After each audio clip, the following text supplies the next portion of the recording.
Kamakailan lamang, isang napakalaki pong transaction ang naganap sa XRP ecosystem.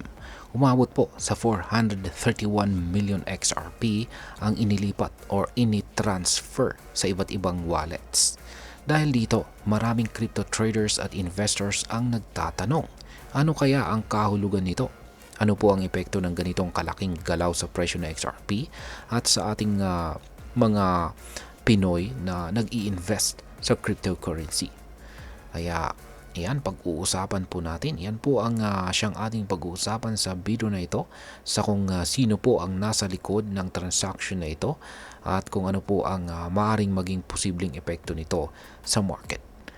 Pero bago po natin umpisahan yan, ay nais ko lamang po munang bigyang linaw ang aking disclaimer kung saan ang nilalaman po ng video na ito ay hindi po ito isang financial advice. For education and information purposes lamang po ang layunin nito.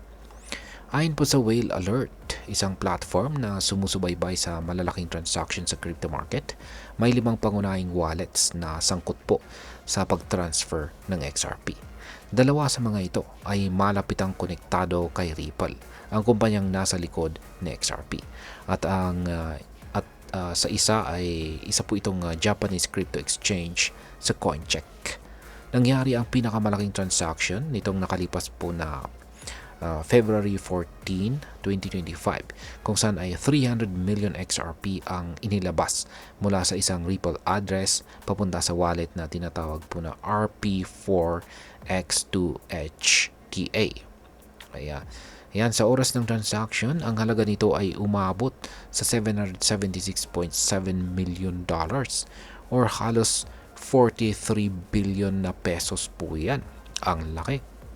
Ayan, matapos lamang po ang 20 minutes, may karagdagang 90 million XRP na naman ang inilabas mula sa receiving wallet patungo sa panibagong unknown address. Kasabay nito, ang Coincheck Exchange ay naglipat rin ng kanilang 41 million XRP sa isa pang bagong wallet. Ang mga ganitong galaw ay nagdulot po ng iba't ibang haka-haka sa community ni XRP. Ngayon ay ano po ang ibig sabihin ng malakihang paggalaw na XRP na ito? Yan, ang ganito pong klase ng malakihang paggalaw ng crypto, lalo na sa mga tinatawag na whale wallets. Yan, mga account na may hawak na napakaraming crypto assets ay madalas po na nagpapahiwatig ng ilang bagay. Yan, una ay isa sa mga pangunahing dahilan ng ganitong transaction ay maaring may malaking institution o kumpanya na nag-ipon ng XRP bilang paghahanda sa isang major event, gaya po ng pag-approve ng isang exchange-traded fund or ETF o isang bagong partnership na Ripple. Pangalawa ay sa kabilang banda ay may posibilidad din na ang mga transaction ito ay paghahanda para sa pagbebenta ng malakihang halaga ng XRP sa market. Kapag may ganitong pagbebenta, maaaring bumaba po ang presyo ng XRP dahil sa pagdami ng supply. At ang pangatlo ay hindi rin malabong ito ay isang simpleng internal na paglilipat or pag-transfer ng assets sa pagitan po ng mga wallet ni Ripple or Coincheck para sa security purposes or restructuring ng kanilang holdings. Ngayon ay ano naman po ang papel ng XRP ETF application? Yan ang isa pang mahalagang dahilan kung bakit naging usap-usapan si XRP ay ang pagkilala ng US Securities and Exchange Commission or SEC sa 19B-4 filing ng NYSE Arca para sa Grayscale XRP ETF application.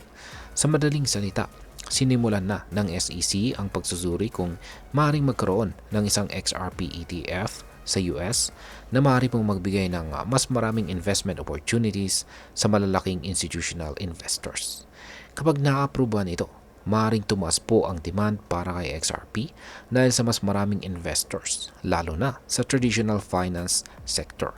Ito po ang magkakaroon ng access sa XRP sa pamamagitan po ng isang regulated financial product.